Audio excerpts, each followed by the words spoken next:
ಅಲ್ಲಿ ಆಗುತ್ತೆ ಅದ್ಯಾಕೆ ನಮ್ಗೆ ಸುರಕ್ಷತೆ ಅಲ್ಲಿ ಹಾಕಬೇಕಾಗಿರೋ ಗೋಡನ್ಗಳಿಗೆ ಸೆಂಟ್ರ್ ಒಳಗೆ ಹಾಕ್ಸ್ಕೋಬೇಕು. ಅಲ್ಲಿ ಇನ್ಸ್ಪೆಕ್ಷನ್ಗೆ ಹೋಗಲ್ಲ, ಅಲ್ಲಿಗೆ ನೀವು ಸಿಸಿ ಕ್ಯಾಮ್ರಾ ಹೌದು ಮಾಡೋದು. ಅಲ್ಲಿ ಇನ್ಸ್ಪೆಕ್ಷನ್ ಹೋಗಲ್ಲ.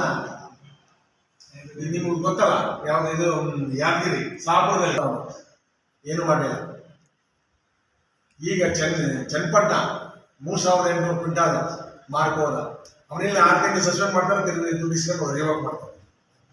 ಇಲ್ಲಿ ಯಾವನ 5 kg ಅರ್ಧ kg ಅಕ್ಕಿ ವ್ಯತ್ಯಾಸ ಮಾಡಿದ್ರೆ ಅವ್ನು ಅಂಗಡಿ ಸಸ್ಪೆಂಡ್. ಇವನು ಅಕ್ಕಿ ಮಾಡಿಲ್ಲ ಎಂತಿಲ್ಲ, ಇವನ ಸಸ್ಪೆಂಡ್ ಮಾಡಿಲ್ಲ. ಏನ್ ಮಾಡ್ಬೇಕು ನಾವು? ಭ್ರಷ್ಟ ಅಧಿಕಾರಿಗಳಿಂದ ನಾವು ಮತ್ತೆ ಬೀದಿಗೆ ಇರಬೇಕಾಗಿದೆ. ನಾವು ನಮ್ಗೆ ಬರ್ಬೇಕಾದಂತ ಕಮಿಷನ್ ಒಂದು ವಾರದಲ್ಲಿ ಬಿಡುಗಡೆ ಮಾಡಲಿ, 10ನೇ ತಾರೀಕು ಬಿಡುಗಡೆ ಆಗ್ತದೆ.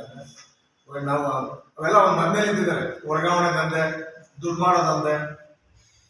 ಇದು ಅನ್ನಭಾಗ್ಯ ಇಲಾಖೆ ಹೊಟ್ಟೆಗೆ ಹಸು ಬಂದಾಗ ಅನ್ನ ಹಾಕೋದು.